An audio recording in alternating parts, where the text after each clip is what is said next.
9th स्टँडर्डचा first chapter जो आहे laws of motion तो स्टार्ट केलेला आहे. We have already seen the 3 lectures. Today it is nothing but the सांगा 4th lecture. आज आपलं जे आहे ते lecture number 4. That lecture we are to see now, right? ठीक आहे. तर या लेक्चर मध्ये आपण काय पाहणार आहे? What we have seen in the yesterday's lecture. काल आपण काय पाहिलं? तर we have seen what is the difference between the speed and velocity. Speed आणि व्हेलोसिटी यांच्यामध्ये काय फरक आहे तो आपण त्या ठिकाणी चेक आउट केला. स्पीड जे असतं it is the distance upon time, velocity is nothing but the displacement upon time. Speed related with distance, velocity related with displacement. Speed is the scalar quantity, velocity is the vector quantity. Speed is greater than or equal to velocity, velocity is less than or equal to speed. If the body moves in the straight line direction, then speed and velocity are same. तर अशा पद्धतीने so many things we have seen about the speed and velocity. तर speed आणि velocity च्या बाबतीत आपण काही गोष्टी पाहिल्या. We have seen the distinguishing points between the speed and velocity also. Speed आणि velocity चे युनिट आपण त्या ठिकाणी पाहिलं. Metre per second is the unit of speed as well as velocity. या सगळ्या गोष्टी आपण कालच्या लेक्चर मध्ये पाहिलेल्या आहेत. आज आपल्याला काय पाहिजे पालक्षात? We are going to see the velocity और द चेंज इन व्हेलोसिटी. पालक्षात घ्या व्हेलोसिटी और काय सांगा चेंज इन व्हेलोसिटी. व्हेलोसिटी बदलते केव्हा? आता what is mean by velocity? Velocity म्हणजे काय तर पालक्षात घ्या. What is the velocity? मी या ठिकाणी व्हेलोसिटी डेफिनेशन लिहितो बरं. लक्षात घ्या डेफिनेशन काय?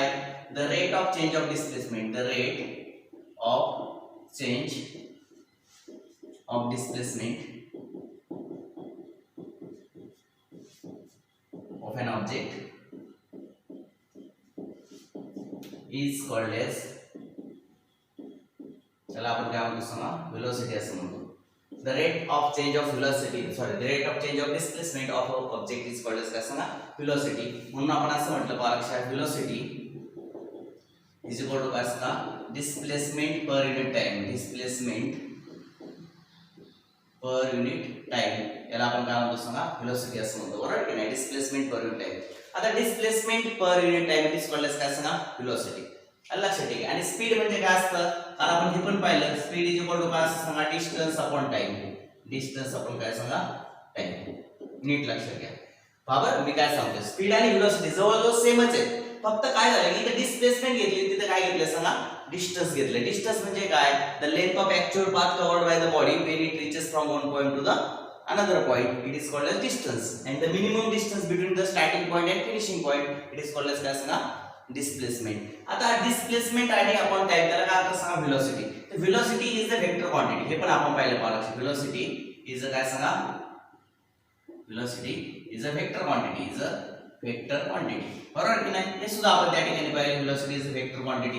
आता वेक्टर क्वांटिटी मध्ये काय असतं? इन वेक्टर क्वांटिटी लक्षात घ्या the physical quantity. Vector quantity म्हणजे काय? The physical quantity. The physical quantity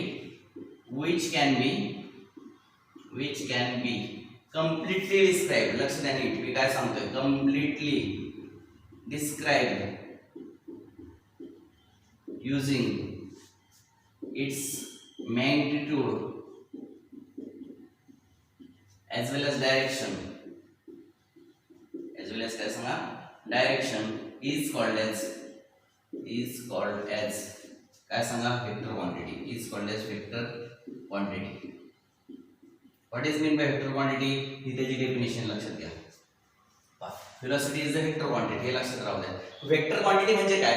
ज्या भौतिक राशीचं वर्णन करण्यासाठी ज्या फिजिकल क्वांटिटीचं एक्सप्रेशन करण्यासाठी direction as well as magnitude दोघांची गरज असते. त्याला आपण काय म्हणतो सांगा बरं वेक्टर क्वांटिटी असं म्हणतो. राईट ना? ठीक आहे. आता velocity is the vector quantity. Velocity is the काय सांगा it is in this particular quantity by direction as well as काय सांगा मॅग्निट्यूड बोथ आर इम्पॉर्टंट.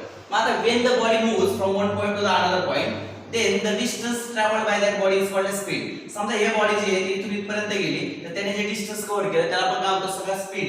मग स्पीड जे आहे सरळ दिशेने जर बॉडी मूव्ह होत असेल तर स्पीड आणि व्हेलोसिटी सेम असते. If the body is moving in the same direction then the काय असणार speed and velocity is same. मग द व्हेलोसिटी जी असणार आहे या ठिकाणी पालक्षात घ्या. समजा असं गृहीत धरा की the body moves from point A to the काय सांगा पॉइंट बी.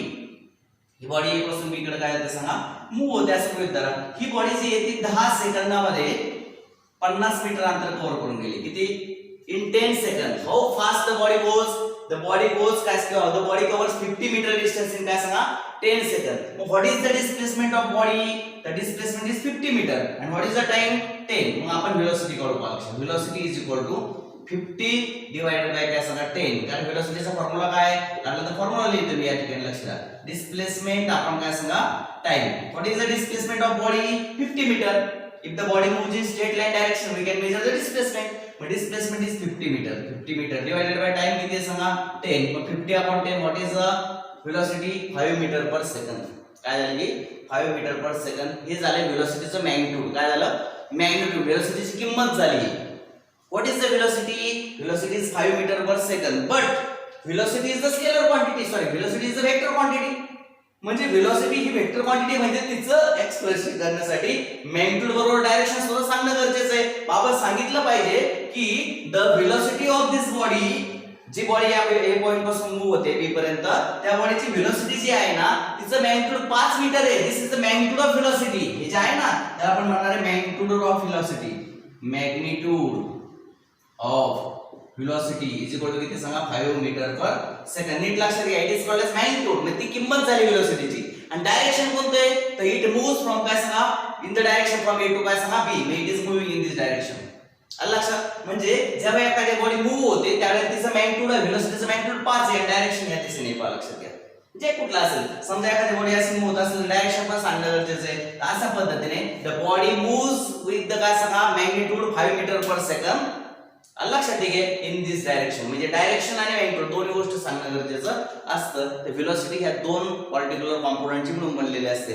जेव्हा तुम्हाला एखादी वेलोसिटी एक्सप्लेन करायची असते त्यावेळी तुम्हाला मॅग्निट्यूड आणि डायरेक्शन दोन्ही सांगावं लागेल. बरोबर. तुम्हाला जर नुसतं मॅग्निट्यूड सांगायचं असेल तर तुम्ही स्पीड शब्द वापरला तरी चालतो. कारण स्पीड मध्ये तुम्हाला डायरेक्शनची गरज नसते. आपण टू व्हीलरचं काय म्हणतो स्पीड, ते वाडी वेडी वाकडी कुठे चालते त्यामुळे ते डायरेक्शन आपण सांगू शकत नाही. पण वेलोसिटी मध्ये बॉडी नेहमी काय होते सांगा सरळ दिशेने जाते. मग तुम्हाला सांगायला लागतं की बॉडीचं मॅग्निट्यूड, बॉडीची वेलोसिटीचं मॅग्निट्यूड 5 मीटर पर सेकंद आहे आणि ती या दिशेने चाललेली आहे. तर डायरेक्शन आणि काय सांगा मॅग्निट्यूड दोन्ही जर सांगितलं तर त्या बॉडीच्या आपल्याला सगळ्या गोष्टी कोणत्या दिशेने आणि किती वेगाने चालली या दोन्ही गोष्टी आपल्याला कळतात. आणि या दोन्ही गोष्टी सांगणारी क्वांटिटी म्हणजे वेलोसिटी. म्हणजे एखादी बॉडी कोणत्या दिशेने आणि किती वेगाने चालली, एखादी बॉडी कोणत्या दिशेने आणि किती वेगाने चालली हे सांगणारी फिजिकल क्वांटिटी म्हणजे वेलोसिटी. तिथं दिशा पण महत्त्वाची आहे, डायरेक्शन पण इम्पॉर्टंट आहे आणि मॅग्निट्यूड म्हणजे किती वेग आहे याचं लक्षात ठेवा. मॅग्निट्यूड पण महत्त्वाचं आहे. बोथ द क्वांटिटीज आर काय सांगा important. Direction as well as काय सांगा magnitude. Both the quantities are काय सांगा इम्पॉर्टंट इन द काय सांगा वेलोसिटी. मग नीट लक्षात घ्या. when the body travels from a point A to काय सांगा पॉइंट B, जेव्हा एखादी बॉडी A पॉइंट कडून कुठे जाते B पॉइंट कडे जाते त्यावेळेला काय बरं होतं दॅट बॉडी इज मूव्हिंग. पहा ती बॉडी तर 50 मीटर डिस्टन्स 10 सेकंदात कव्हर करत असेल तर आपण काय म्हणतो त्या बॉडीचा वेग किती आहे. What is the velocity magnitude 5 metre per second. आणि what is the direction from A to B. आलं लक्षात. म्हणजे वेलोसिटी मध्ये आपल्याला व्हॉट इज द काय सांगा मॅग्निट्यूड ऑफ वेलोसिटी म्हणजे किती वेगाने चालली ते तर गरजेचं आहे, पण बाय इन विच डायरेक्शन ते सुद्धा इम्पॉर्टंट असतं. म्हणजे वेलोसिटी मध्ये डायरेक्शन आणि काय सांगा मॅग्निट्यूड दोघांनाही महत्त्व असतं. नीट लक्षात घ्या. वेलोसिटी बरोबर ठीक आहे. वेलोसिटी इन वेलोसिटी किंवा for the velocity direction as well as magnitude both are important. मग आता हे नीट लक्षात आलं का सर्वांच्या. पहा when the body reaches from point A to the काय सांगा point B, then body covers 50 meter distance in काय सांगा 10 seconds. Then what is the magnitude of velocity? Velocity चा फॉर्म्युला आहे डिस्प्लेसमेंट अपॉन टाइम. 50 upon 10 किती आलं सांगा 5 metre per second. हे आली त्या बॉडीची वेलोसिटी. पण हे झालं त्या वेलोसिटीचं मॅग्निट्यूड 5 मीटर पर सेकंद. याच्यामध्ये फक्त किती वेगाने चालली ते कळतं, कोणत्या दिशेने चालली मग ते आपल्याला सांगावं लागेल की डायरेक्शन फ्रॉम काय सांगा A. मॅग्निट्यूड मग डायरेक्शन तुम्हाला सांगायला लागेल direction of velocity. Direction of काय सांगा velocity is in the direction of काय सांगा A टू B.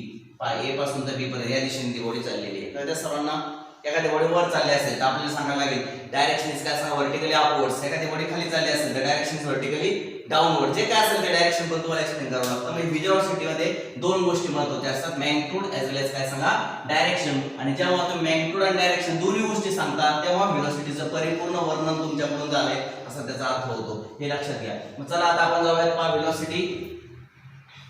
लक्षात घ्या वेलोसिटी नावाची फिजिकल क्वांटिटी आहे is made up of काय सांगा it is made up of magnitude plus काय सांगा डायरेक्शन. दोन्हींची गरज असते वेलोसिटी. आता जर आम्ही 2-3 एक्झाम्पल्स या ठिकाणी घेणार आहे मॅग्निट्यूड आणि डायरेक्शन बोथ व्हेलॉसिटी जेव्हा एक्सप्लेन करायची त्यावेळेला तुम्हाला मॅग्निट्यूड पण सांगावं लागेल, डायरेक्शन पण सांगावं लागेल. आणि स्पीड जेव्हा तुम्हाला एक्सप्लेन करायचं असतं काय स्पीड, तर स्पीड त्यावेळेला तुम्हाला फक्त स्पीडचं काय सांगितलं, only magnitude can be explain, then speed can be काय सांगा एक्सप्लेन. स्पीड मध्ये फक्त मॅग्निट्यूड असतं, तिथं डायरेक्शनची गरज नसते, कारण स्पीड आपण कधी मोजतो, जर बॉडीचं डायरेक्शन फिक्स नसेल तर आपण स्पीड मोजतो, आणि जर body is moving in the काय सांगा particular direction then we measure the velocity. रॉकेटची व्हेलॉसिटी मोजतात, because rocket is moving in the same direction, particular एका विशिष्ट दिशेने रॉकेट जातं, म्हणून रॉकेटची काय मोजतात, व्हेलॉसिटी मोजतात. समजा एखादा स्टोन मी काय केला इथून फेकला तर तो काय it is moving in the downward direction, in the same direction, त्याचं डायरेक्शन चेंज होत नाही. दगड जर आपण इथून सोडला त्याचं डायरेक्शन चेंज होतं का, नाही होत, म्हणजे याचा अर्थ त्याची व्हेलॉसिटी मोजली जाऊ शकते. परंतु जेव्हा आपण टू व्हीलर चालवतो तेव्हा त्याचं डायरेक्शन सारखं बदलतं, त्यामुळे त्या ठिकाणी आपण काय मोजतो, त्याचं स्पीड मोजतो. If the direction is fix then we measure the velocity. म्हणजे व्हेलॉसिटी मध्ये मॅग्निट्यूड बरोबर डायरेक्शन सुद्धा फिक्स आहे किंवा डायरेक्शन पण इम्पॉर्टंट आहे, तसं स्पीड मध्ये डायरेक्शन सारखं बदलतं, त्यामुळे त्या ठिकाणी आपण डायरेक्शनला महत्त्व देत नाही, लक्षात घ्या. मग अशा पद्धतीने व्हेलॉसिटी ही वेगळी कन्सेप्ट आहे, स्पीड ही वेगळी कन्सेप्ट आहे, थोडासा फरक आहे, लक्षात घ्या. ही वेक्टर क्वांटिटी आहे, ती स्केलर क्वांटिटी आहे, हे तर लक्षात ठीक आहे. तर पहा आता मला 3 उदाहरणं मी या ठिकाणी देणार आहे, पहा लक्षात घ्या. फर्स्ट एक्झाम्पल पहा लक्षात घ्या. Ram moves in a straight line path किंवा towards east असं म्हणू आपण. Ram moves by speed 5 meter per second for first 2 seconds and then by speed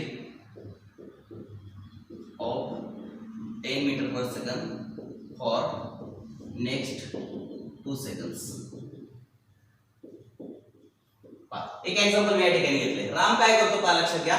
5 metre पर सेकंडच्या स्पीडने पहिले 2 सेकंद कितीच्या स्पीडने चाललाय तो 5 मीटर पर सेकंडच्या स्पीडने चाललाय, आणि नंतरचे पहा लक्षात घ्या पुढच्या 2 सेकंदाला त्याने किती केले, स्पीड वाढवले, कितीचं आहे 10 मीटर पर सेकंडचं. आणि इथं डायरेक्शन मात्र सेम आहे, इन किंवा from east to west, from east to काय सांगा वेस्ट. लक्षात नीट लक्षात घ्या एक्झाम्पल. आता मी तुम्हाला हे एक्सप्लेन करणार, हा टॉपिक आपला चाललाय. Ram moves by speed of 5 metre per second for first 2 seconds. पहिल्या 2 सेकंदासाठी त्याचं स्पीड किती होतं, कमी होतं, सावकाश चाललंय 5 मीटर पर सेकंड, आणि 2 सेकंद गेले तर मग त्याचं स्पीड वाढलं. ठीक आहे, लक्षात आलं काय सांगतो पहा. पहिल्यांदा काय होतं, सावकाश चाललाय, ठीक आहे, नंतर त्याचं स्पीड काय झालं सांगा, वाढलं. म्हणजे याचा अर्थ काय होतो की सुरुवातीला स्पीड कमी होतं, नंतर स्पीड काय झालं, वाढलं. मग स्पीड सगळ्या ठिकाणी सारखं नाही, म्हणजे स्पीड म्हणजेच काय, मॅग्निट्यूड ऑफ व्हेलॉसिटी. स्पीड हे मॅग्निट्यूड ऑफ व्हेलॉसिटीला स्पीड म्हणतात, कारण स्पीड म्हणजेच मॅग्निट्यूड म्हणजे काय सांगा speed. Magnitude of velocity is called as speed. Speed मध्ये फक्त मॅग्निट्यूड येतं, बरोबर की magnitude of velocity is called as speed. मग आता मला सांगा की रामचं स्पीड 5 चं किती झालं, 10 झालं, पण डायरेक्शन बदललं का रे, नाही. पहिल्या 2 सेकंदात सुद्धा तो काय केलं, फ्रॉम ईस्ट कडून वेस्ट कडे चाललाय, आणि नंतरच्या वेळेला सोडतो ईस्ट कडून. म्हणजे सुरुवातीला तिथून एवढं जे स्पीड आहे त्याचं होतं 5 मीटर पर सेकंद, आणि तिथून पुढचं 2 सेकंद बरं का, पहिले 2 सेकंदासाठी त्याचं स्पीड किती होतं 5 मीटर पर सेकंद. पुढच्या 2 सेकंदाला पुढच्या 2 सेकंदात त्याचं स्पीड झालं 10 मीटर पर सेकंद. म्हणजे याचा अर्थ काय चेंज झालं, स्पीड चेंज झालं. म्हणजे स्पीड चेंजेस, स्पीड म्हणजेच काय सांगा मॅग्निट्यूड ऑफ व्हेलॉसिटी. स्पीड म्हणजेच काय सांगा मॅग्निट्यूड ऑफ व्हेलॉसिटी काय आलं सांगा, चेंज झालं, आणि परंतु डायरेक्शन मात्र कॉन्स्टंट राहिलं. Direction do not change, direction काय सांगा चेंज नाही झालं. म्हणजे जेव्हा आता व्हेलॉसिटी मध्ये मॅग्निट्यूड आणि डायरेक्शन दोन्ही महत्त्वाचे आहेत, मग दोघांपैकी एक क्वांटिटी जरी बदलली तरी आपण म्हणायचं व्हेलॉसिटी काय झाली सांगा चेंज झाली. म्हणजे याचा अर्थ रामची व्हेलॉसिटी चेंज झाली. सुरुवातीला वेग कमी होता, नंतर वेग वाढला, आणि व्हेलॉसिटी चेंजेस. व्हेलॉसिटी कधी बदलते नीट लक्षात घ्या. मी 3 पॉइंट सांगणार व्हेलॉसिटीचे. when the speed of the body काय सांगा changes, that is magnitude of velocity changes but direction remains constant. Direction जरी कॉन्स्टंट राहिलं परंतु व्हेलॉसिटीचा मॅग्निट्यूड बदलला तर आपण म्हणायचं काय सांगा व्हेलॉसिटी चेंज झाली. लक्षात घ्या. तर ते सर्वांना व्हेलॉसिटी काय झाली सांगा चेंज झाली, कारण पहिली 5 होती आता किती झाली 10. जर व्हेलॉसिटीचं मॅग्निट्यूड बदललं आलं लक्षात, ठीक आहे, तर आपण म्हणायचं काय सांगा व्हेलॉसिटी चेंज झाली. चला दुसरी केस घेऊयात आपण. आता Ram moves 5 metre per second for first 2 seconds from east to west. East to काय सांगा वेस्ट कळतं सर्वांना. अँड फ्रॉम काय सांगा बाय स्पीड ऑफ काय सांगा 5 मीटर पर सेकंद. दुसरी केस घेतली फॉर नेक्स्ट 2 सेकंड्स पहा लक्षात द्या फ्रॉम नॉर्थ टू साऊथ. काय सांगितलंय राम पहिले 2 सेकंद नीट लक्षात घ्या. राम काय केलं पहिले 2 सेकंदात किती स्पीड आहे त्याचं 5 चं कुठून ईस्ट कडून वेस्ट कडे असं तर ऐकलंय. पहिले 2 सेकंद किती स्पीड आहे 5 मीटर पर सेकंद. नंतर तो इकडून इकडे चाललाय मी काय सांगा 5 मीटर पर सेकंद. पहिले ईस्ट कडून वेस्ट कडे गेला नंतर नॉर्थ कडून कुठे गेला सांगा साऊथ कडे गेला. नॉर्थ टू साऊथ म्हणजे असं चाललंय कळतं सर्वांना. या ठिकाणी काय आलं मॅग्निट्यूड ऑफ व्हेलॉसिटी काय आला सांगा सेम आहे. इथं पण 5 चा स्पीड होतो इकडे पण 5 इकडे सुद्धा 5 कळलं. 5 ईस्ट कडून वेस्ट कडे सुद्धा 5 नंतर इकडे सुद्धा 5च कळतं सर्वांना. म्हणजे स्पीड चेंज झालं का मॅग्निट्यूड चेंज झालं का. स्पीड म्हणजे मॅग्निट्यूड ऑफ व्हेलॉसिटी. मॅग्निट्यूड बदललं नाही इथं पण 5 आहे इथं पण 5 आहे. Magnitude do not change. Magnitude of velocity do not change. Magnitude of velocity काय सांगा डू नॉट चेंज. मॅग्निट्यूड बदललेलं नाही. मग काय बदललं डायरेक्शन मात्र बदललं पहा. Direction of velocity. Direction of velocity काय झाली सांगा चेंज झाली. मग डायरेक्शन बदललं. मग दोन्हीपैकी कोणती एक क्वांटिटी जरी बदलली तर आपण म्हणतो काय सांगा व्हेलॉसिटी बदलली. आता स्पीड कॉन्स्टंट आहे स्पीड कॉन्स्टंट राहिलं बदललं नाही पण डायरेक्शन बदललं तरी आपण म्हणतो काय सांगा व्हेलॉसिटी चेंज झाली. Then also we can say that the काय सांगा व्हेलॉसिटी चेंजेस कळते सर्वांना. पहा लक्षात द्या जर मॅग्निट्यूड बदललं डायरेक्शन सेम राहिलं तरी व्हेलॉसिटी बदलते. मॅग्निट्यूड सेम आहे पण डायरेक्शन बदललं तरी व्हेलॉसिटी सेम राहते. आता तिसरी केस आहे पहा लक्षात घ्या. बरोबर सिद्ध काय सांगा थर्ड केस. आता पहा आता Ram moves by speed of 5 metre per second in the first 2 seconds from east to west and then by speed काय सांगा 10 metre per second for next 2 second for north. पहा पहिलं स्पीड 5 चं आहे आणि नंतरचं स्पीड किती आहे सांगा 10 चं आहे. पहिला तो ईस्ट कडून वेस्ट कडे गेला नंतर काय गेला नॉर्थ कडून साऊथ कडे गेला कळतं सर्वांना. लक्षात ठेवा पहिला असं गेला ईस्ट टू वेस्ट नंतर नॉर्थ टू साऊथ असा आला. मला सांगा काय बदललं मॅग्निट्यूड पण बदललं 5 चं किती झालं 10. मग मॅग्निट्यूड पण चेंज झालं. मॅग्निट्यूड ऑफ व्हेलॉसिटी काय झालं सांगा चेंज झालं आणि डायरेक्शन पण बदललं. डायरेक्शन ऑल्सो काय सांगा चेंज. मग दोन्ही गोष्टी बदलल्या तरी आपण म्हणतो काय सांगा व्हेलॉसिटी बदलली. मग व्हेलॉसिटी कधी बदलते नीट लक्षात घ्या. आता मी तुम्हाला हे सगळं जे आहे ते एक्सप्लेन करतो एका पर्टिक्युलर चार्ट मध्ये. पास राऊंड लक्षात द्या.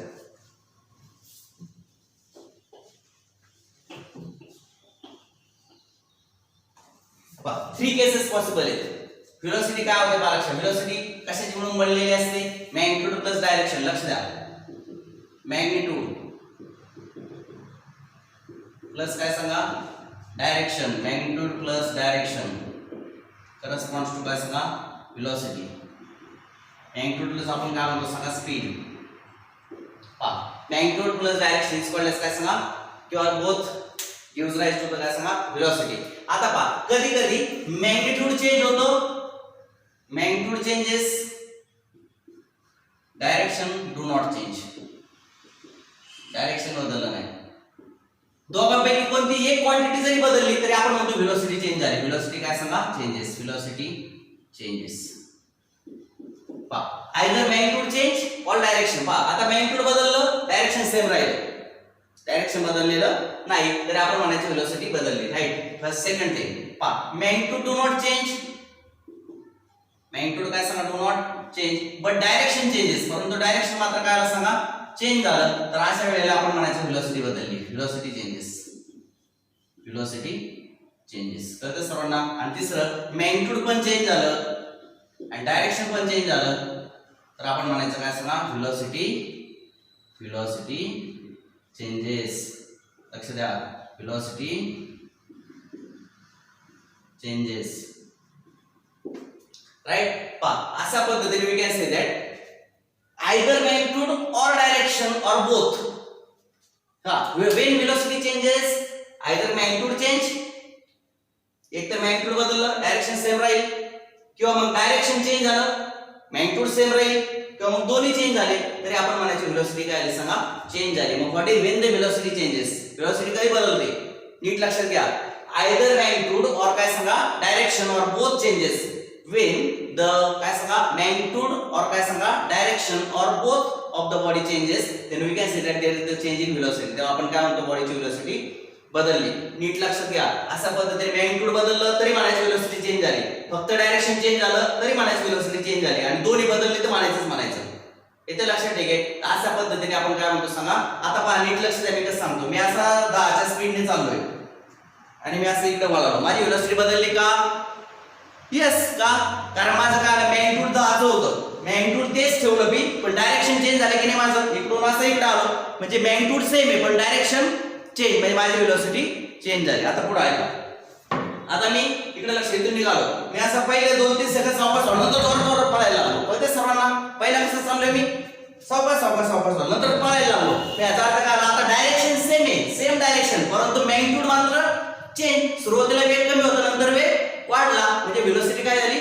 चेंज झाली. म्हणजे कधी कधी डायरेक्शन सेम राहतं, कधी कधी डायरेक्शन सेम राहतं, मॅग्निट्यूड बदलतं. कधी कधी काय होतं? मॅग्निट्यूड सेम राहतं, डायरेक्शन बदलतं. आता मागाशी डायरेक्शन बदललं होतं, आता मी असं आलो, पण सुरुवातीचा वेग कमी होता, आत्ताचा जास्त होता. आणि कधी कधी दोन्ही बदलतं. आता समजा फुटबॉल प्लेअर आहे, तो काय होतो? कधी इकडे पळतो, सावकाश येतो, कधी इकडे पळतो, कधी इकडे पळतो. राईट आहे. म्हणजे याचा अर्थ काय? मॅग्निट्यूड आणि डायरेक्शन दोन्ही चेंज होतं, आहे की नाही? कधी सावकाश पळतो, कधी जोरात पळतो, कधी इकडे पळतो, कधी इकडे पळतो, इकडे फुटबॉल जाईल तिकडे पळतो. म्हणजे त्या ठिकाणी मॅग्निट्यूड पण बदलते आणि डायरेक्शन सुद्धा बदलते. म्हणजे तिन्ही पैकी या दोन क्वांटिटी पैकी कोणती एक क्वांटिटी बदलली किंवा दोन्ही बदलल्या तर आपण म्हणायचं व्हेलॉसिटी चेंज होते. नीट लक्षात आलं सर्वांच्या? लक्षात आलं का? आयदर मॅग्निट्यूड और डायरेक्शन. मॅग्निट्यूड काय सांगा बदललं, डायरेक्शन बदललं नाही, तरी म्हणायची व्हेलॉसिटी बदलली. दोन्ही पैकी एक क्वांटिटी कोणती बदलली तरी आपण म्हणतो काय सांगा?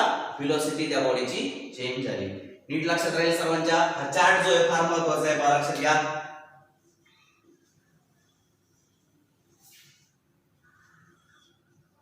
फर्स्ट केस काय होऊ शकते, सेकंड केस काय होऊ शकते, थर्ड केस काय होऊ शकते, या तिन्ही केस मी या ठिकाणी काय केलं एक्सप्लेन केलं. कधी कधी मॅग्निट्यूड बदलतं, डायरेक्शन कॉन्स्टंट राहतं, direction remains same. Magnitude changes, direction remains same. Right? Velocity change झाली. मॅग्निट्यूड रिमेन्स सेम, कधी कधी magnitude remains same, magnitude same राहतं, डायरेक्शन चेंज होतं, तरी आपण म्हणायचं व्हेलॉसिटी चेंज झाली. कधी कधी काय सांगा मॅग्निट्यूड पण चेंज होतं आणि डायरेक्शन सुद्धा चेंज होतं, देन व्हेलॉसिटी काय सांगा? चेंजेस. व्हेलॉसिटी काय होते सांगा? चेंज होते. लक्षात राहू द्या. In this way when velocity changes, velocity contains magnitude as well as direct. Velocity मध्ये जेवढं महत्त्व मॅग्निट्यूडला आहे तेवढंच महत्त्व डायरेक्शनला सुद्धा आहे. जेवढा इम्पॉर्टन्स मॅग्निट्यूडला आहे तेवढाच इम्पॉर्टन्स कुणाला आहे सांगा? डायरेक्शनला. किती वेगाने ते तर महत्त्वाचं आहे, पण कोणत्या दिशेने ते सुद्धा महत्त्वाचं आहे. बरोबर? ठीक आहे. लक्षात का? मॅग्निट्यूड म्हणजे किती वेग आणि बाय विच डायरेक्शन. म्हणजे मॅग्निट्यूड आणि डायरेक्शन, जेवढं मॅग्निट्यूडला इम्पॉर्टन्स आहे तेवढंच इम्पॉर्टन्स कुणाला आहे? डायरेक्शनला. मग कधी कधी मॅग्निट्यूड बदलतं, डायरेक्शन सेम राहतं, पण हे एक गोष्ट जरी बदलली तर म्हणायची व्हेलॉसिटी बदलली. कधी कधी कळालं सर्वांना? डायरेक्शन चेंज होतो पण मॅग्निट्यूड सेम, तरी म्हणायचं आपण व्हेलॉसिटी. आणि दोन्ही बदललं तर मग म्हणणार आहे आपण. कळते सर्वांना? तर अशा रीतीने आपण पाहिलं हाऊ द व्हेलॉसिटी चेंजेस. कळते सर्वांना? व्हेलॉसिटी कशी बदलते ते आपण त्या ठिकाणी चेकआउट केलं. आता मी पुढचा टॉपिक शिकवायला चाललोय, पहा लक्षात घ्या. हा चार्ट नीट लक्षात ठेवा, लागलं तर लिहून घ्या तुमच्या वहीमध्ये. व्हेन द व्हेलॉसिटी चेंज होते, व्हेलॉसिटी बदलते केव्हा? आयदर मॅग्निट्यूड और काय सांगणार एक वाक्यात मी लागलं तर लिहितो. पहा, दस the velocity of an object is said to be changed when either its magnitude or its direction or both changes. एक तर मॅग्निट्यूड बदललं तरी व्हेलॉसिटी बदलते, किंवा डायरेक्शन बदललं तरी बदलते, किंवा दोन्ही बदललं तरी आपण व्हेलॉसिटी बदलली असं मानलं जातं. अशा पद्धतीने व्हेलॉसिटी केव्हा चेंज होते ते मी सांगितलं एक्झाम्पल सह. आता मला सांगायचंय uniform and non uniform linear motion. पहा लक्षात, we are going to see the next topic called as uniform and non uniform linear motion. चला लक्ष द्या.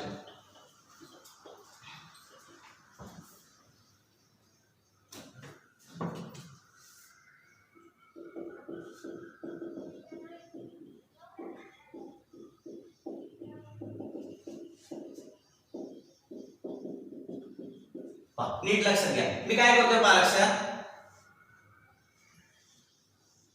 टू पर्सन्स मी या ठिकाणी येणार आहे. पहा लक्षात घ्या, इथं टाइम येणार आहे, इथं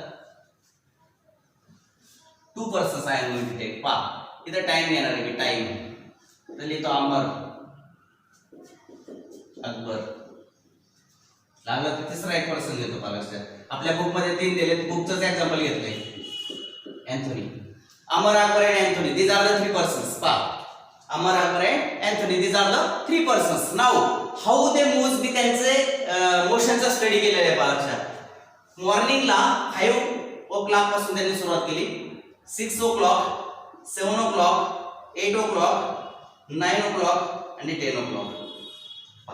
5 hours मी त्याचं ऑब्झर्वेशन केलं.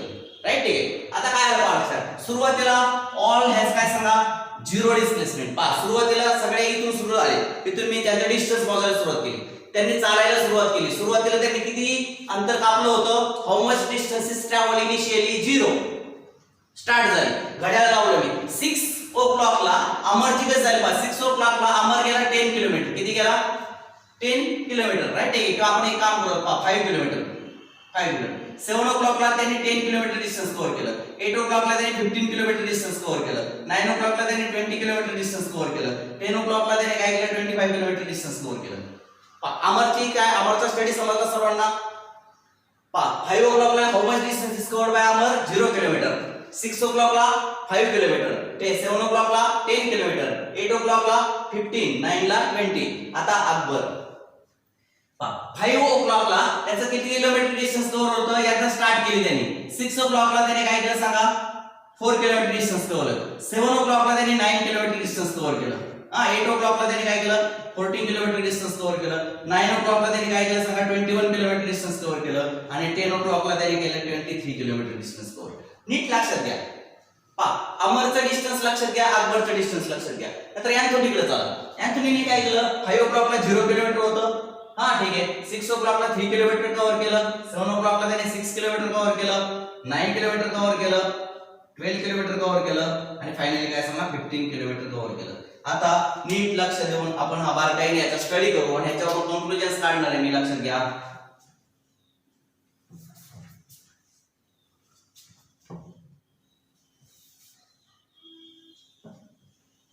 ठीक आहे.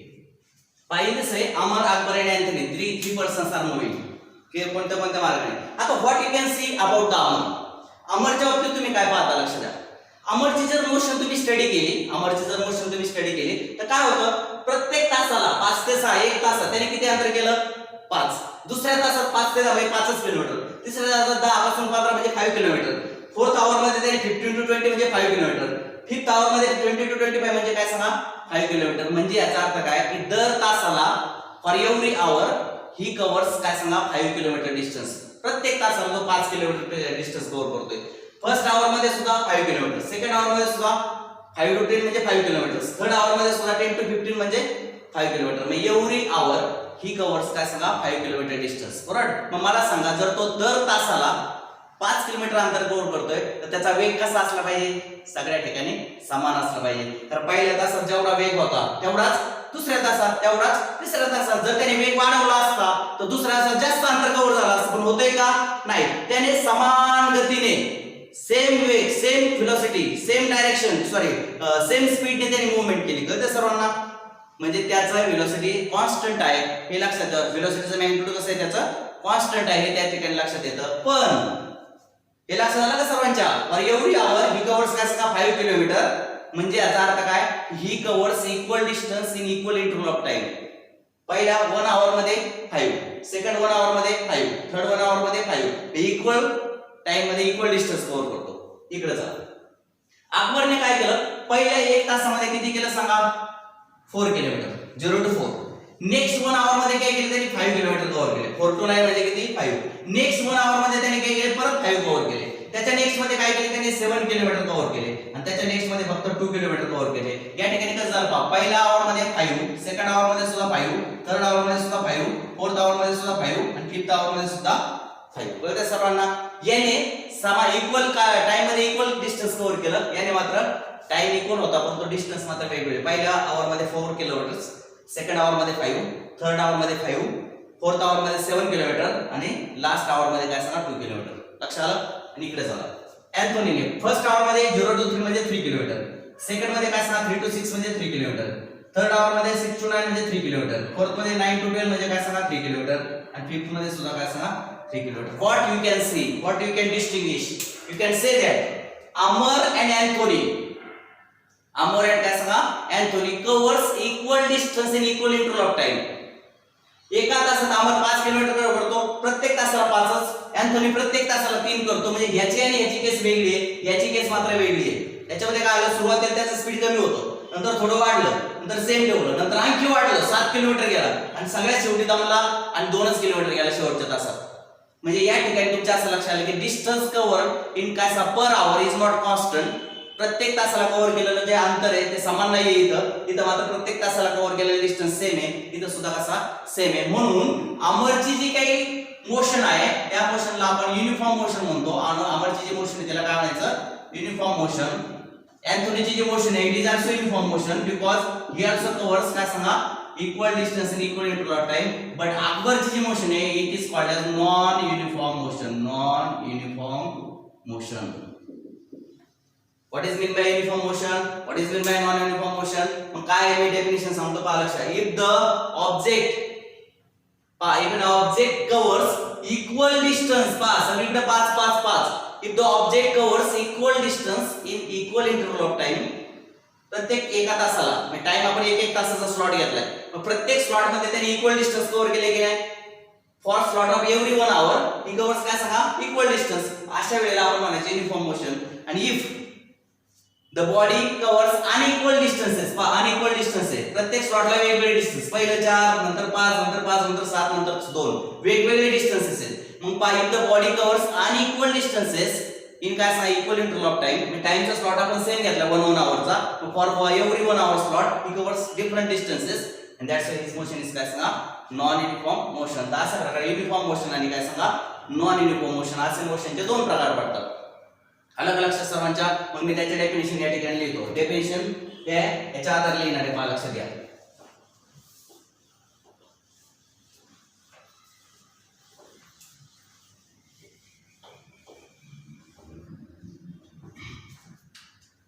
ठीक आहे. Uniform motion if an object covers equal distance in equal interval of time, then the body or then the object is said to be in uniform motion. Then the object is said to be काय सांगा uniform motion, right? ठीक आहे. आणि आता non uniform motion. What is mean by non uniform motion? Non uniform motion, right? ठीक आहे. चला आता पहा लक्षात घ्या. If the object